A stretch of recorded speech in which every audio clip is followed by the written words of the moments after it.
Hello. Hi, thanks for having me. Thanks for being here. I know that these five individuals have their own stories that are dissimilar in many ways, but collectively, who were the secret trial five and how did they become detained under the security certificate system? So the Secret Trial Five are five Arab Muslim men who were either refugees or permanent residents in Canada.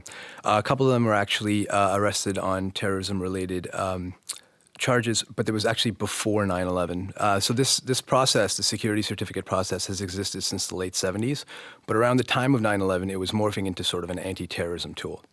But it's actually an immigration process, not a criminal justice process, which makes it very unique, but also poses serious problems for the people who are detained because the burden of evidence is much lower.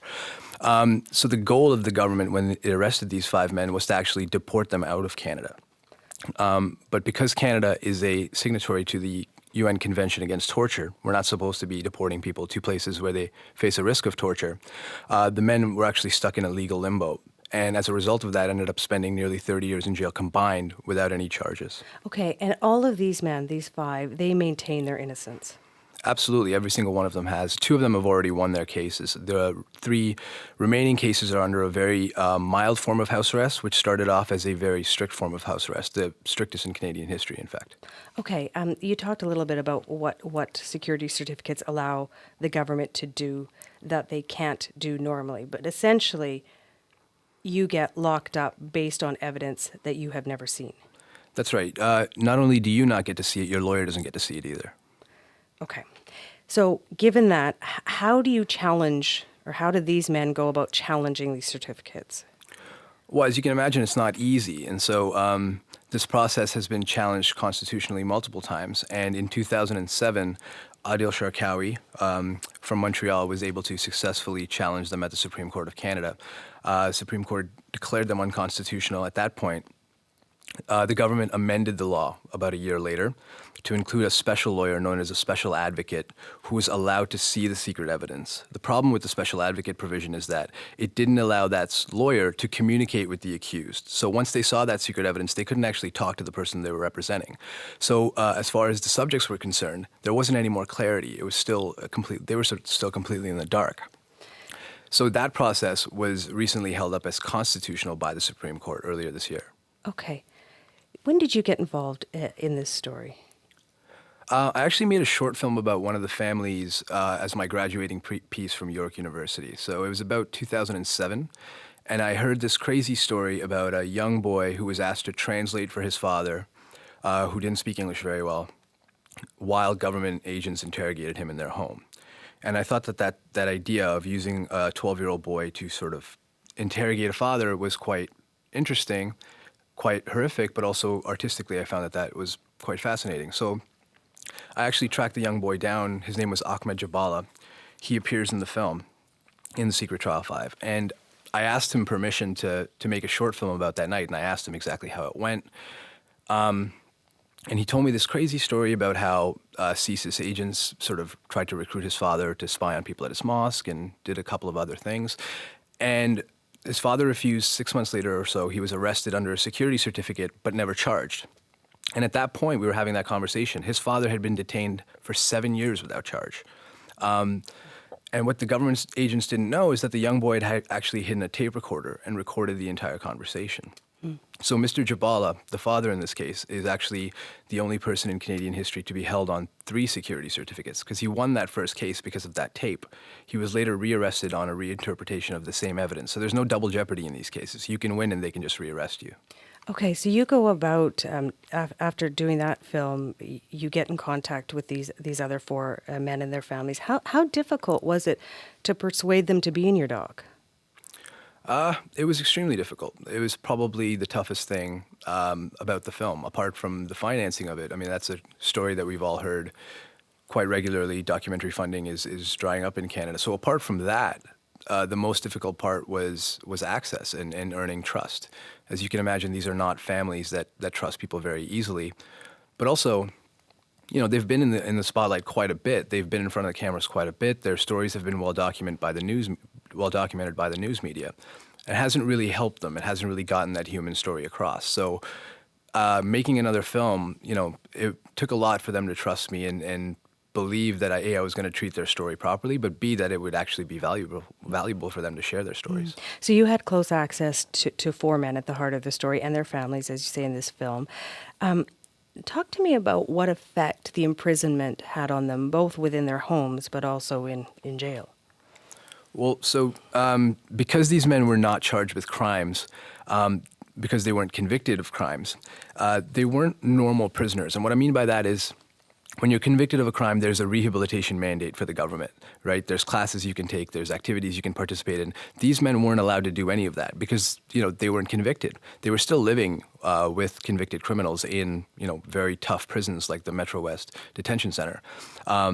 But they were literally sitting in prison reading magazines and things like that. What else did they do? I mean, they were in there for many years. What did they do with their time? They didn't do much. In fact, they actually went on hunger strike to gain very basic rights, the right to exercise. Hassan Almari, who's one of our subjects, actually went on a 156-day hunger strike in order to get the heat turned on in his cell in the winter and get slippers for his feet. He spent about 5 years in solitary confinement without being charged. What about their families? How did they, and again, I know that everyone copes in different ways, but how did they cope with their situation? Everyone, yeah, like you said, so these are very different people. And I think one of the problems is that when you hear these sort of Arab Muslim names, it sort of conjures up this image in our minds. And these are really individuals, and they're very different people. None of the five are alike. They're all very different, and their families are very different. Hassan Almari has been through everything alone. He's got no family in Canada, whereas Mr. Jabala has become a grandfather under this process. When he was arrested, his son was just a teenager. Now his son is a father of two, and that's a very large, Egyptian-Canadian family. So family situations are very different. Some of them have chosen to fight, Sophie Harkat, who's probably the biggest public figure of the group, has chosen to fight for her husband head on. She's become an activist. She's become a publicist of sorts. She's become very good at dealing with the media. The Jabalas, on the other hand, decided to just live their lives as if this wasn't happening. And that's really sad. They grew their family. They all became Canadian citizens except for Mahmoud, the grandfather. And that family has grown. They've got a small business. They go to school. Kids are born in Canada. So these are Canadian kids who grew up in a system where their father was held without charge. One of the interesting things that I learned in your film is that at some point they were allowed to be at home and under house arrest. And one of the men put in a request to be transferred back to prison. And others of them echo the same thoughts. Why was prison preferable to house arrest where they could at least be with their families? That's sort of the question that prompted me to make this documentary. So after I made the short film, which was called The Good Son, I really didn't want to make another film about security certificates, particularly because the Supreme Court at that time had found them unconstitutional. I thought they were probably just going to go away. And the men were moved under house arrest, which I assumed, and I think all of us assumed, that was significantly better than prison. And then a few months later, or about a year later, one of the men, Mohammed Zaki Bajoub, actually asked to be returned to prison, saying the house arrest conditions were too damaging to his family. And that blew my mind. I couldn't imagine what it would take for this person. He went on hunger strike multiple times while in prison. So I saw how hard they fought to get out of there. So for him to actually go to a judge and ask to be put back in there, it just didn't make sense to me. I had to know how bad these house arrest conditions were. And they were pretty brutal. They really, the entire family at that point is living under the same conditions that the accused is living under, right? Because you've got cameras in your home. You've got cameras in your living room. Your dad is wearing a tracking bracelet and he's got to plug himself into a wall for 2 hours a day, and you've got to watch that as a small kid. You can't do an outing without actually getting approved by the government. So if you want to take your kids to Chuck E. Cheese, for example, you've got to get approved 3 days in advance. You get followed by government agents. So these kids are with their parents out in public, and government agents are following them around. That's pretty traumatic for a child. So, I want to talk about the other side of this, which is the government's position. What is their position, or what was their position on why they detain these men? Well, as people who are going to see the film will know, the government actually didn't speak to me on camera. We made several requests. We were turned down at every request.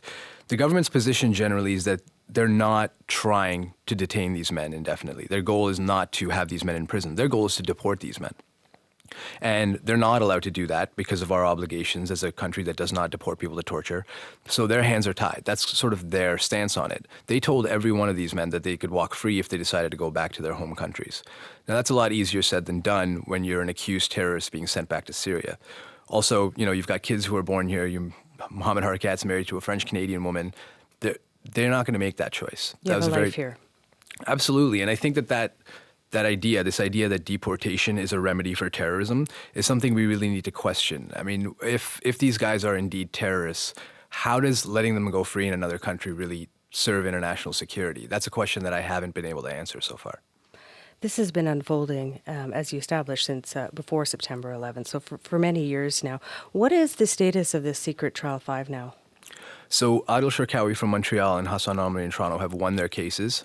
Adil actually won an incredible victory earlier this summer. He received his Canadian citizenship, which he takes as a admission of guilt, so to speak, by the government. Neither man has been apologized to. Neither man has been compensated for his time. The other 3 are living under what are now very mild forms of house arrest because over the years those conditions have been dropped by the judges. The passing of time is a very relevant factor when assessing a threat, so to speak.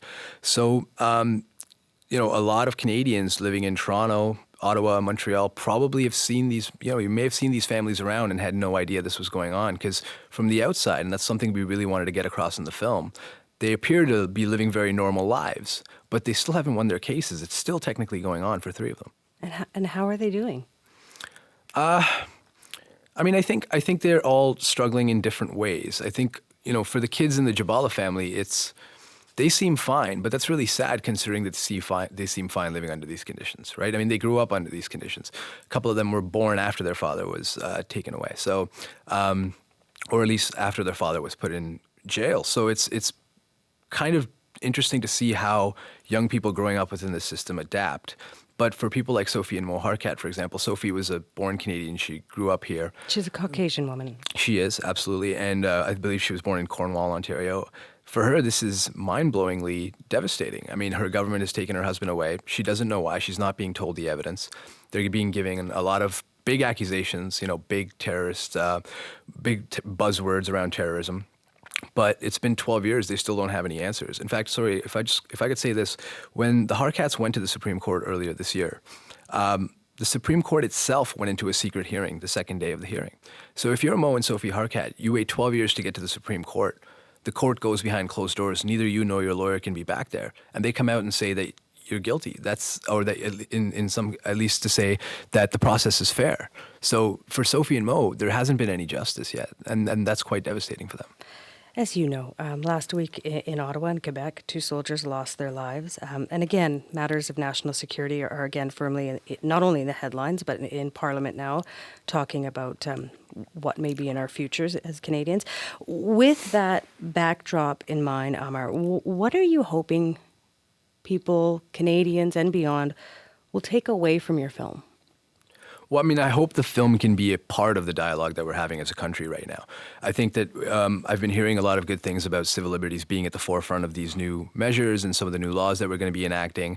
And it's imperative in moments like this, in moments of stress, that we remember our history and remember that the mistakes that we've made. And I hope that the film can help spur that dialogue in a human direction.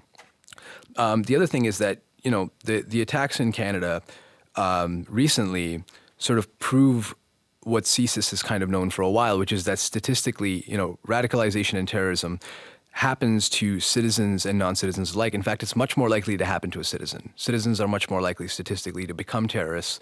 Refugees are almost never terrorists. Yet the security certificate process is not applicable to a Canadian citizen. So it doesn't actually help protect us against the people that are most likely to become terrorists. You're seeing that with people like Couture Rouleau and Bibeau. These are obviously Canadian men. They're products of Canada, born and raised here. So a deportation mechanism obviously wouldn't apply to them. So what exactly is the purpose? If we know that terrorism is something that Canadians and non-Canadians alike could possibly do, why do we have a process that only affects one segment of the population? And the answer to that is that it's rooted in this sort of late 1970s ideology. It was created in that time. It's a Cold War remnant, so to speak. And the idea back then is that, immigrants are the other. And then people coming in, there may be dangerous, nefarious people trying to make it within our borders. And that narrative of us versus them really doesn't apply anymore, and we really need to stop thinking in those terms, right? The immigrant population is a part of Canada. They may not have their citizenship yet. I didn't have my citizenship till I was 21 years old. I still felt pretty Canadian before that. And I would hope that we would include that population in these discussions. I want to thank you for coming in and making this film and adding to the conversation. I really appreciate it. Thank you. Thanks for having me on.